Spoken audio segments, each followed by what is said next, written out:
To see our system change, it's time to vote progressive.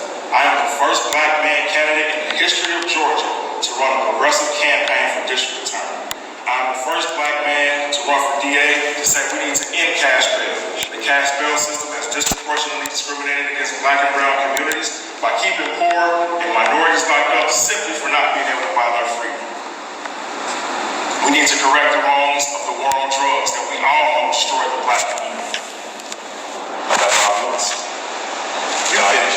I can keep running. I just want to let you know. Few more quick points. In '86, Congress passed laws that mandated a 5-year minimum sentence for 5 grams of crack cocaine. It took 100 or 500 grams of powder cocaine to get that same minimum 5-year sentence. We all know crack is primarily used and sold in the black community. Powder cocaine primarily used and sold in communities, white communities and communities with money. For years, for generations, the justice system has never been a level playing field for people who look like you and I, for minorities, for poor people. My platform, my campaign is about leveling the playing field by bringing true justice back to the justice system, by providing opportunities to break us out of crimes and repeat offense, and by being progressive and bold and making it clear on where I stand on every issue. I can talk more, but I know I'm over time, so I'll answer whatever questions you have. Thank you all for listening to me. Thank you. Let me piggyback on something you said about diversion programs. When I was 17, I taught a felony. And on Glenwood Road in DeKalb County, the felony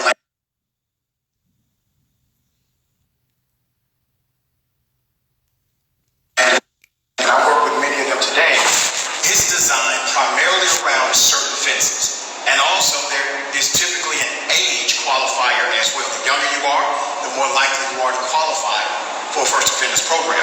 How would your first offender diversion program work with the specifics? Age qualifier and crime qualifier. There will be no age restriction. The offense will matter. A lot of more serious and violent crimes carry, I would say, higher mandatory minimum sentences. So it's easier to start with the non-violent offenses, the drug offenses. So we will start with those crimes first and then see how we can grow from there.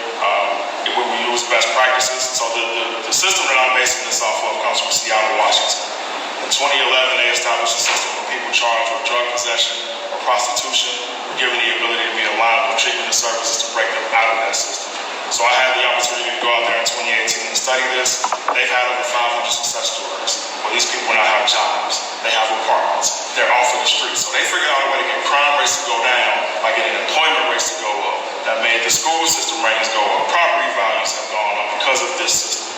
So that is why people like DeAndre Wynn and his company and others, by providing these opportunities, will help us change things right here in Fulton County and hopefully across the rest of the South. You worked as a prosecutor in the same office. What did you do as a prosecutor to bring justice rather than just prosecution? I'll tell you probably the best story I can tell you, the thing that I'm most proud of in my career. I had a 17-year-old kid who was a senior in high school charged with drugs. I created a diversion program for him. He completed it, I dismissed it. This was in 2013 and 14. His mom emailed me and said, hey, thanks for giving my son a chance. He's playing football in the JUCO in Oklahoma. In 2015, she called and said, hey, he transferred to the University of Tennessee. We wouldn't be here without you. Thank you. In 16, she called again and said, hey, man, you got to come to a game. In 2017, I went to 3 of his games. In 2018, I drove up to Knoxville to watch him get a bachelor's degree in communications. His name is Justin Martin. When I did that, I was reprimanded. I was told that we are not social services. I was told that conviction rates were down, the fine money was down. And I said, are you kidding me? Not only did I save this kid's life, think about the people in his neighborhood, think about his family. Now he's the first in his family to have a college degree. So that's what I mean when I say people over conviction rates. That's what I mean by getting rid of that conviction by any means necessary approach. And that's why I talk about our history. Because prosecutors, especially black prosecutors, if you don't understand our history, if you don't understand what we've been fighting since 1865, then you will keep on playing into this system of oppression. We know our history, we know how to break out of our history, and we do that by providing opportunities for people to be better people. Let's talk about something that recently happened. The current district attorney, Paul Howard, sought an arrest warrant from the Superior Court of Fulton County, which is rare. Typically, the DA gets gets an indictment and then an arrest. However, he did it differently this time. He got that arrest warrant for 6 cops who were involved with pulling 2 AUC students out of their vehicle, tasing them, spraying mace, breaking a window, and busting a tire and throwing them on the ground. Let me ask you, do you agree with DA Paul Howard's act as when he got that arrest warrant for all 6 cops, and would you have done something different? Well, I have a question first. With what's going on across the country, I think that was a political move. What about Jimmy Atchison? What about Kane Rogers? What about the crime victims that we've had here already? Deaths at the hands of police officers where there's no transparency, no investigation, no grand jury. We don't know what happened in those other cases. So why was this move made right now? Is it because we have an election on Tuesday? Is it because it's a political move? Yes, those officers should be held accountable for what they did. They went above and beyond their duties as police officers. But my question is, don't do it for the cameras. Don't do it when there's political gain. Do it because it's the right thing to do. Do it every time it happens at the hands of a police officer. Be transparent with the community. Efficient. It's been over a year since Jimmy Atchison was killed, and we don't know anything about that case. You may not have as much trial experience as some of your political opponents, but you have significant management experience. How do you think that management experience plays into you becoming DA of Fulton County? Being a great trial attorney is like being a wide receiver. You make big plays at your position, but no wide receiver has won any game on their own. No wide receiver goes out and calls the plays and leads you down the field. The quarterback does that. Me having management experience is equivalent to me being a quarterback, knowing what the wide receivers are doing, knowing what the defense is doing, knowing what's going on the entire field. And so having a master's degree in management, having led a $70 million project before at Grade, one of the largest health systems in the South, having written law that stands right now for the city of Atlanta as chief of staff in Atlanta City Council, having all of that knowledge and experience will absolutely help me lead the DA's office to where we need to go, to victory, to justice for all instead of injustice for some. Ladies and gentlemen, at this point, I would like to open it up for any questions from the floor. And the microphone's behind me. Anybody can jump up there, ask any question you choose. Hi, how are you? I'm sorry. You're fine. My name is Mary Pat.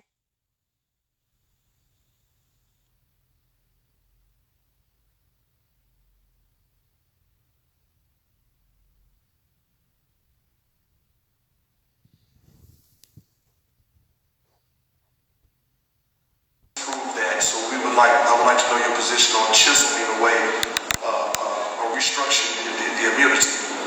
Last question. Many colleagues are here who worked very hard and got grand jury reform recently here in Georgia, but we feel that it's still not enough. How do you feel about the current statute of grand jury reform, and what would you do to change it? So answering your first question, we absolutely need to chisel away qualified immunity. And that's why I gave that history lesson at the beginning. I think if people understand, and we can go back even further, but I think 1865 is a great place to start because that was the first time a law post-slavery was put into place. That 1619. sorry? I said we can go back to 1619. Yeah. So like we can go back. 1619. We can talk about marijuana with that year. But anyway, but black codes. That's when we started really seeing police officers being able to abuse minorities the way that they continue to do now. And so no longer being able to hide behind qualified immunity, no longer being able to hide behind that good old boy system or that mentality of knowing that they can commit these offenses and not be checked. It starts with the DA, and it starts with calling out these actions that officers take. And yes, and being vocal about chiseling away qualified immunity. And I'm sorry, what was your question about the grand jury? Recent grand jury reform, how do you feel about it? Many of us were happy that happened, but feel like it needs more teeth. How do you feel about it, and what would you do differently with it?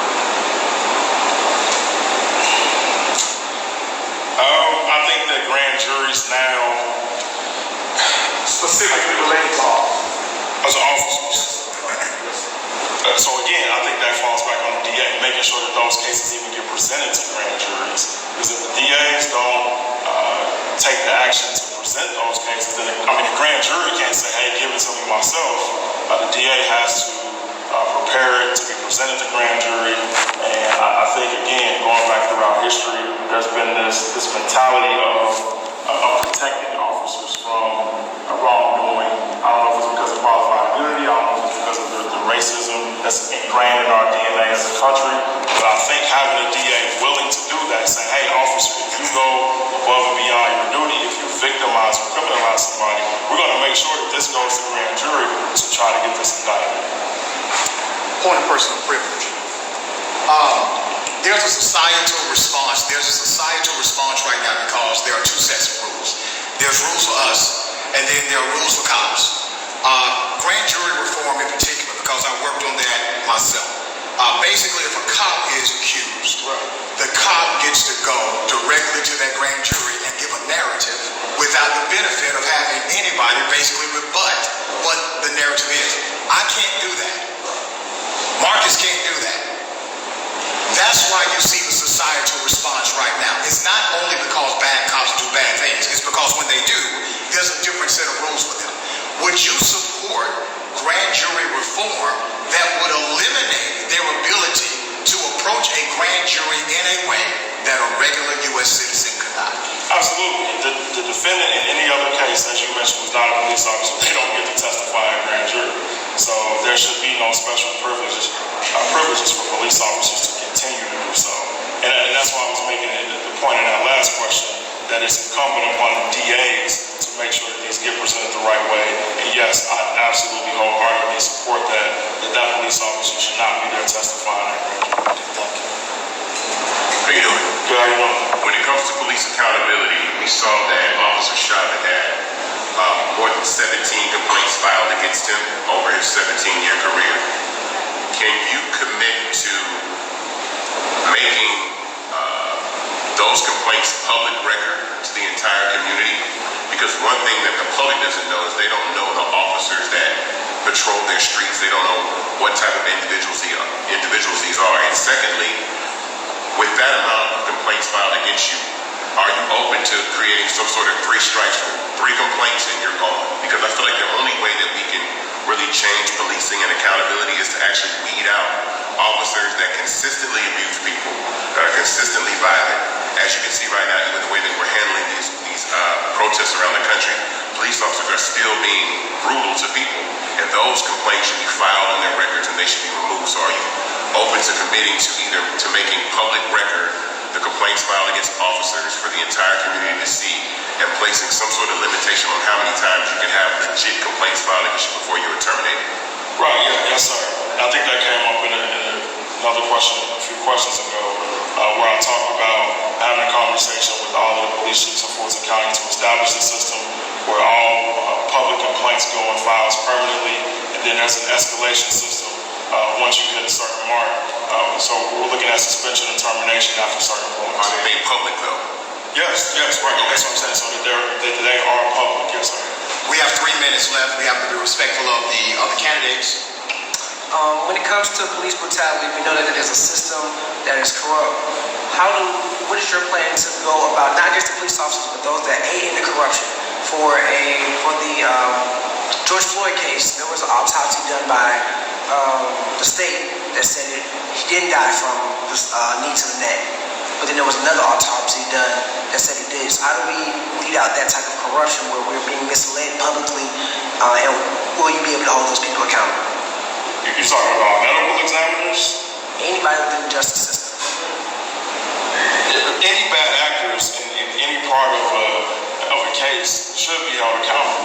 I think the Ahmaud Arbery case is a perfect example of just a couple people acting at different points throughout that after his murder and tainting that case. We should all be held accountable. So yeah, absolutely, man. It's kind of like whatever fruits of that poisonous tree we find should all be addressed. Nobody should be able to, I would say, aid and abet in any corruption and not be held accountable. If you were DA and you found that the medical examiner decided to fudge the paperwork in order to cover the actions of a criminal act, would you prosecute that medical examiner? Yes, sir. Okay. All right. That's it. Thank you, sir. You got a 1-minute closing. I appreciate you all for listening to talk. And again, I hope you all are inspired to take your frustrations out on the ballot box. I hope that after hearing me talk today, you would agree that there has been nothing like it before seen in the state of Georgia in terms of running for prosecutor's office. My goal, and no prosecutor's goal, should be to seek conviction, should be to seek justice. And I think where we are right now as a country, where we are right now as a people, we need black and brown people to secure equality that we've been fighting for lifetimes. And we need to create a system that values people over conviction rates. We need to provide opportunities for people. We need to provide treatment and services for people instead of throwing everything in jail. And by doing that, we ultimately make us all safer. If people are busy working, if people are providing for their families, if people are enjoying successful and fruitful lives, then we're safer because we don't have to worry about those people committing crimes against us. So wise up for Christian Wise Smith for Fulton County DA on June 9th. IG Wise Smith 2020, Facebook Christian Wise Smith. I'm honored and grateful to talk to y'all. I appreciate it. Thank you. Thank you for your time. Because we are running behind on time, I'm not going to pause for a 5 to 7 minute break. I will bring up the next candidate, Fonnie Willis, District Attorney candidate.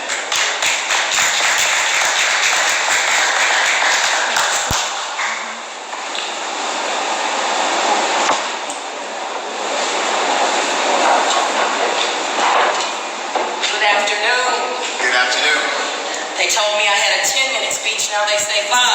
Well, if you want to say 10, you can. It comes off your overall 30. No, I was over there scratching out, so we're going to try to do it within the rules.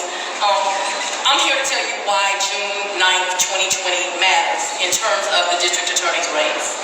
I'm here today to just openly and blatantly ask for your support and ask for your vote. In this election, we can change the way justice is done. And we have a real chance to change the way justice is done. I'm here today to tell you that I am the only qualified candidate that is on your ballot. Let me repeat that. I am the only qualified candidate that is on your ballot. One is not qualified because although I have admired him and watched him and thinks that he has excellent ideas, he simply does not have the experience it takes to do one of the most difficult and most important jobs in this county. The other is not qualified because they lack integrity. Hope y'all say that with me. They lack integrity and they're under criminal investigation. I am asking you to cast your vote. Let me tell you a little bit about who I am. I'm a graduate of an historically black college and university, Howard University, in Emory Law School. I am the single mother of 2 beautiful daughters, 20 and 22 years old. I am the daughter of a civil rights activist whose primary lesson in my life was everyone is entitled to dignity. I am an awesome supervisor who motivates employees and encourages them to greatness. I have been a judge, a prosecutor, and a defense attorney, but most importantly, I am God-fearing and God-led. Distraction. They will criticize me because the police have endorsed me. I'm going to ask you to ask this important question, the one you should be asking. Why is it that she has almost triple outraised in money an incumbent of 24 years with money from defense attorneys? Why is it that she is the one that is endorsed by voter pro-choice, the police, and Georgia Association of Black Women Attorneys, and 20 elected officials? Why is it that the current district attorney is endorsed by one and no organization has put their name on it? It's because I'm the way to the future. The people that have endorsed me have given me their name, their reputation, and their money. Why is it that both the defense bar and the police agree on me? It's because I have a reputation of 24 years of fairness. See, I've done this job. They know that right now, 100 public integrity cases, which are not just police officers, but elected officials, sit on the elected district attorney's office. It's his desk. I'm gonna just make it plain. That's what my pastor say, just make it plain. He's stuck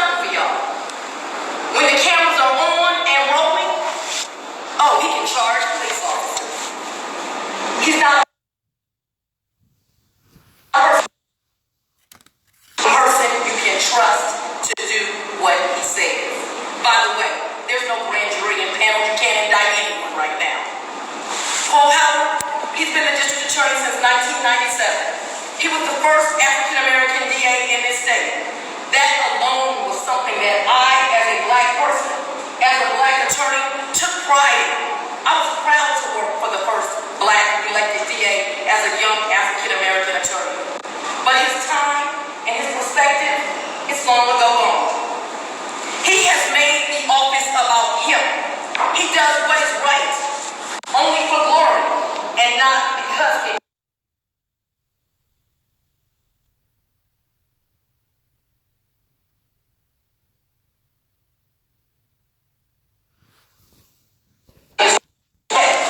and it has cost you the taxpayers' money already.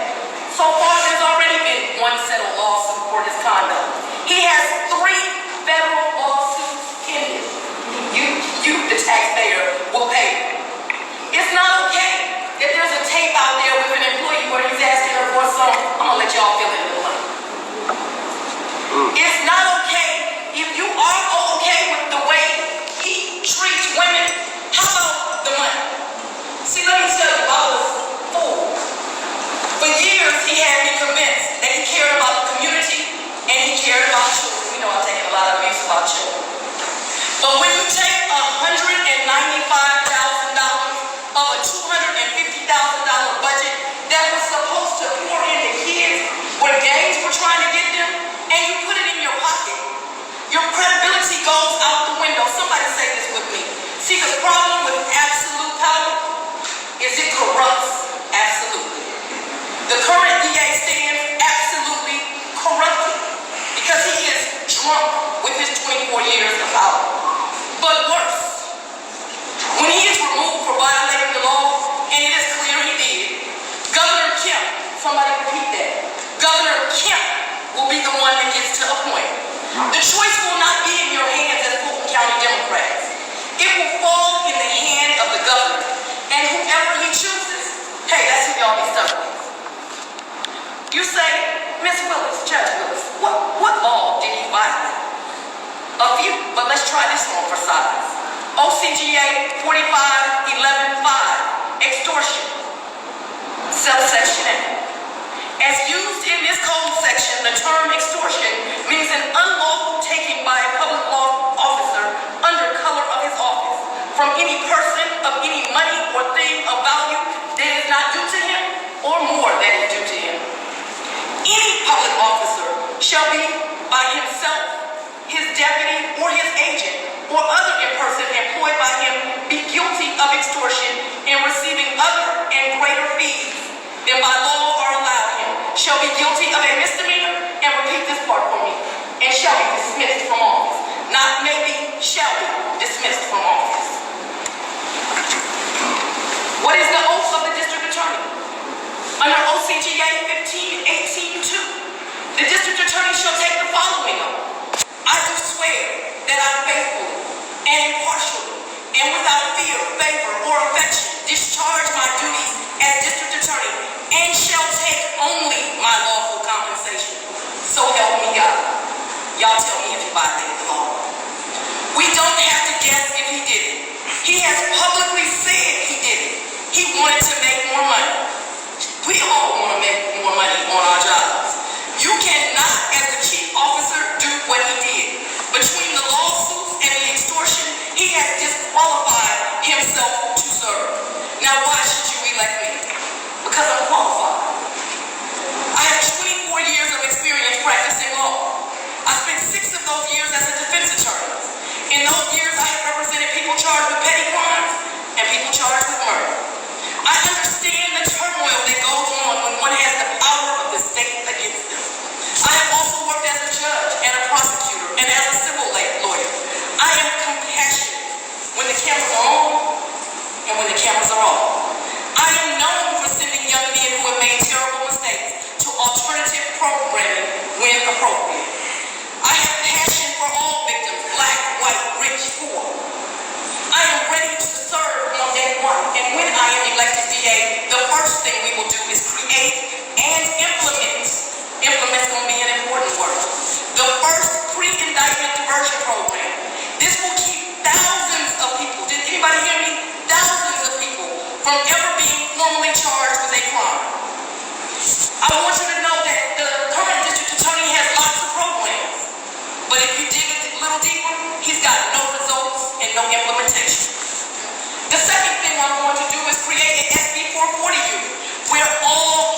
charged with deadly 7 crime cases are specifically evaluated to include a background check on what that child has been through. So we make sure that we reserve using that prosecution for only the most egregious crimes. 3, I am going to I'm going to turn it upside down. Every case that comes in that office will now be evaluated. And I assure you what it will result in is many people not ever being charged. And those who are charged will have the evidence to remove violent offenders from our community. We will expand the use of accountability courts and post-indictment diversion programs. And I will attract, based on my reputation and based on my work, the brightest minds to the office and retain them instead of having the constant revolving door because the current environment is toxic. With your vote in the first 2 years, we will become a star office, the star of the Southeast and the star of this nation. But I can only do this working cooperatively with community leaders, law enforcement, and my staff. I will do this with your support, and I am asking you, I am begging you, leave this election in the hands of Democrats. And on June 9th, 2020, cast a vote for Bonnie Willis for District Attorney. Thank you, ma'am. Thank you. At some point, District Attorney Paul Howard had a lot of faith in you. You were a senior attorney, supervising attorney, and you supervised many deputies, and you supervised many lawyers under you. I think your biggest criticism on the campaign trail has been the question of why did you prosecute the school teachers in Atlanta under the RICO Act. I want you to respond to that criticism about prosecuting the school teachers. And you know, me and you have had this conversation many times. One thing I want to tell you is that I'm not a panderer. And so what you see is what you get. And so you're not going to get one answer today and one answer tomorrow. I have told Rashad Richie, politicos have asked me to say this. Oh, I just did that because I was a single mom and I really needed my job. But it doesn't take but about 10 minutes around me to know I do what's right when I think it is right. This is the reality. Most Black children are not going to make it out of poverty, no offense, but because they become rappers. Most of them ain't gonna get to do it. Most of them are not going to make it out of poverty because they become NBA players, which is my favorite sport, or NFL players, or hockey players, or anything else. Most of them will only make it out via education. And so what I did was represent children. I have been criticized for it, but I have stuck with it. Those people that were in the Black middle class that came to me and said, well, excuse me, but them children were never going to be anyway.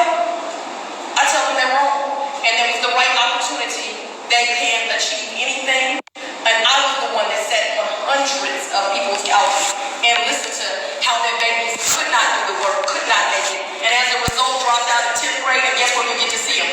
Down at the district attorney's office on the face of indictments being prosecuted, because that is the only option they have. Let me ask you about marijuana reform. 2016, I became a college professor. My first semester teaching, there was a student, bright student, was from the same hood I